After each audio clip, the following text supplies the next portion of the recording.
And with me here tonight is my engineer, Raislin Lubong from Urban Crossroads as well. And we're here to give a little presentation on Forrester Road. We gave a little presentation last night as well in El Centro, and so this is our second act. Forrester Road. Forrester Road is a great bypass for trucks heading from the Mexican border up to the Coachella Valley into Riverside and San Bernardino counties. And it bypasses the centralized areas of El Centro, Brawley, and Imperial. So it's a real nice bypass. You get on the 8 and head up, and you avoid the congestion in those areas. One of the things about Forrester Road, though, is that it's shared with not only passenger vehicles, but also heavy trucks and farm equipment as well. And sometimes that type of mix of trucks and farm equipment and passenger cars gets to be a little bit dangerous. And maybe that's an understatement, but we've collected accident data, and part of our mission here is to identify what are the current issues, what are the issues for near-term conditions, 2015 conditions, as well as long-range conditions as well. So, you know, what are the needs? Do we need to widen Forrester Road? Do we need to provide some enhancements to Forrester Road? And we're doing a traffic study to identify all these different issues. Our first step was to develop a technical review committee, bringing in the locals, IVAG, SCAG, and Caltrans, as well as the key stakeholders, the city folks in the area that would be most affected by the Forrester Road corridor.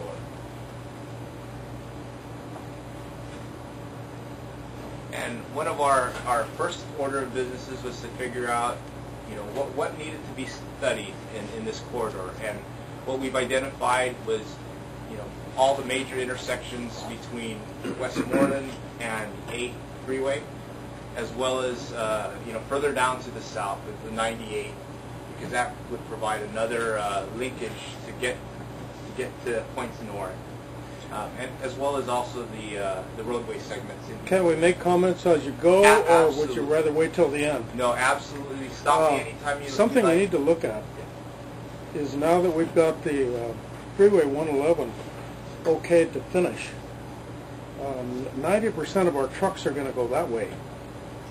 So your truck traffic on Forrester is going to be alleviated very much, because it's going to be a lot easier for them to just go right up from the south end, Hopeville with the produce, and El Centro, Mexicali for the materials they made down there. To come right up 111 and go right around, so they don't need to use Forrester. So it's going to alleviate your big problems with the truck and mix traffic. One of the also things that'll help to alleviate some of these issues as well. Absolutely, yeah. Well, I think it's something you need to look at, because that's not too long before they're going to finish that. Okay. I hope. Yeah. Now, let me ask you a question on that. But see, it doesn't say anything about that there. Oh, as far as the 111 corridor? Yeah. Yeah, we're focusing mainly on the Forrester Road, but your thought is that by improving the 111 corridor, that would enhance the capacity. It's going to alleviate the Forrester. And so there would be less of a need to bypass the centralized areas, because now you have a more efficient system in the 111. Is that what you're saying? Well, what he's basically saying is most of the truck traffic is going to go up 111, and they will not go through Forrester Road, which is only a 2-lane road, and 111 will be a 4-lane. Well, I'm part of the city. I'm Wayne Walker. I'm with the city of Westmorland. One of the things is we talked with Caltrans on when we were doing the study, and they started doing the study, was capture the reality of what is real today. The trucks coming from San Diego are exiting out on Forrester Road.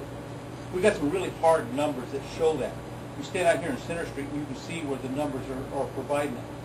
The reason why they use Forrester Road is for one reason only, is because they can come down, they can catch here 86th into 10 freeway, which means as a motor carrier, it is a free ride road, which means that they pay no tax to drive your truck there. So when a truck can use a free ride road or a free ride expressway in the United States, that means that less tax for them.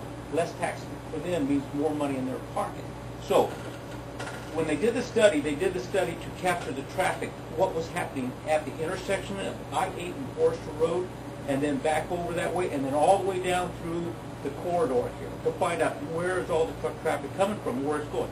Now, in the interim or in the future, it is we are praying that the truck traffic will use that bypass, but you got to remember fuel costs.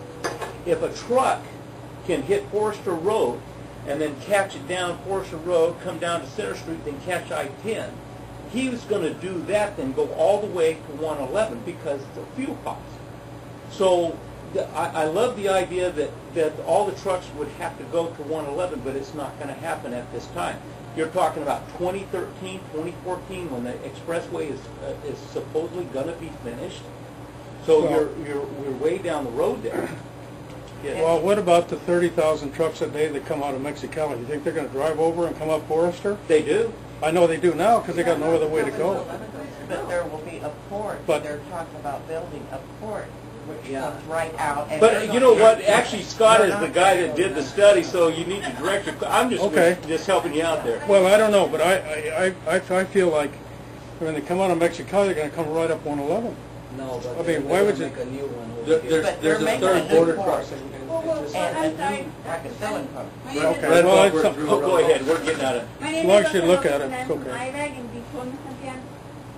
Realistically, yes, to answer your question, sir, this new port of entry, with federal permits, that could take up to 20, 30 years. Really, on our radar, which is IVAG, it will, yes, to answer your question, potentially the broad bypass and completion of that, and the future, the future projection as far as to have 111 expressway, meaning take up all those signal lights and make it, nonstop. That will potentially have an impact for us. The road in the near term, which will take in the analysis will take into consideration what all the other stuff, such as the Silicon port of entry, that will be discussed. But as far as the analysis, we don't have that traffic analysis that we have in the East Port. So I'm not sure where you guys are headed, but that's kind of in a nutshell. I hope that answers those questions. But you're talking about. I have 2 points that I'd like to make, and I'm kind of breaking the hand for a couple minutes. And I think 2 questions. One of them is they're going to jeopardize 111. Is that what the concern is here? Of it being going through and being built. And the second one is duplication of cost. Those 2 items, I'm not so sure. But I think that's what Mr. Shields is suggesting, that they would jeopardize 111 being built. Is that what your concern is, or everything else is? I did go to the hearing. The continuation of I did go to the hearing where they were going to extend 111. And one of the big points that they brought out was that the truck traffic from Mexicali, which is like 30 to 40,000 trucks a day, need a straighter shot to get back onto the main line. And there was nothing mentioned about having to go where they wanted to go over to Forrester and come up, but maybe they had to at that point. But what they really wanted was that 111 extended so they could have a nice smooth shot. Exactly, and that was the whole reason behind the Brawley bypass. Right. The city of Brawley, their economic impact within the downtown, that was part of the reasoning. Obviously, the trucks, they don't only want to make all those city stops. I sure would think so. The loss of time. I mean, Brawley bypass was to answer that, and Right. again, that in addition to hopefully in the near, 5-10 years, we make 111 an expressway, which will really speed up their, the process. And again, this particular project is just in the planning stages, which is 10 to 15 years behind, what Brawley is at. So, I mean, we're trying to figure out what,